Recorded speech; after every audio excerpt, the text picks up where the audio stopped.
Hi, you guys. The Halloween fun continues. This one was just out of control fun. This week's theme was superhero, and I went with a HulkSmash look in this fabulous green.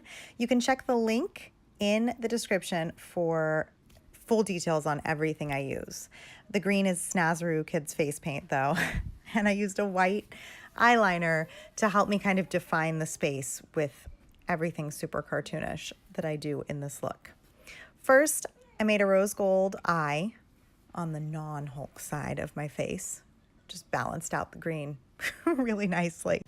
And even tortured myself with a false eyelash because they really look good in pictures, but ugh, what a drag to put those things on, I'm telling you. I could never do it every day. I use liquid foundation all over the non-Hulk side of my face. Finished my brows using my brow palette and brow artist brush. And somehow got that falsie on, but I'm not kidding, it took 20 minutes. Back to the white liner.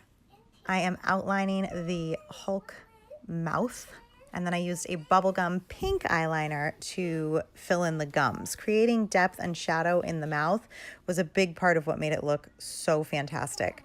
I used an eyeliner brush and black cream eyeshadow for the shading between Hulk's teeth, and white face paint and a face paint brush to fill in the actual teeth themselves.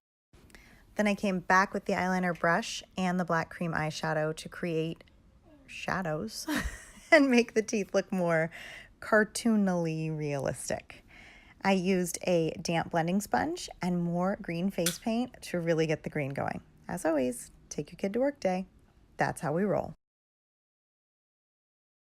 A lot happened during this Facebook Live. One of my kids lost a tooth. We lost the lost tooth. Things went down. Like more cream shadow. I'm using the eyeliner brush and the black cream shadow to create some creases around the eye, and then also same stuff, same black cream shadow. I'm using my finger and the bottom of my powder concealer brush to really diffuse that and blend out the black around my Hulk eye. I used a black pencil liner to fill in the waterline on my lower lash line. And then a little more blending because, again, those shadows are really what make every other part of the look pop so well. Kept touching up with the blending sponge as I went to just keep that layer of green nice and powerful. I used the eyeliner brush and the black cream shadow to create the fuzzy brow, my Hulk brow, and then came back in with the white face paint and just added a few pops of white to the brow to really give it depth. Same thing, black cream shadow, eyeliner brush, sculpting out my Hulk nose. I continued with the same eyeliner brush and black cream shadow just to kind of reframe the mouth, did a little bit of blending. Kept cleaning off that brush and then just adding a little bit more black and a little bit more white here and there to make it look fantastic. Now I finished off my non-Hulk side with some bright pink lips. Again, check out the link in the description if you want full product details on everything that I used to create this look. Thank you guys so much for watching. Please like and subscribe for more looks like this. Happy Halloween!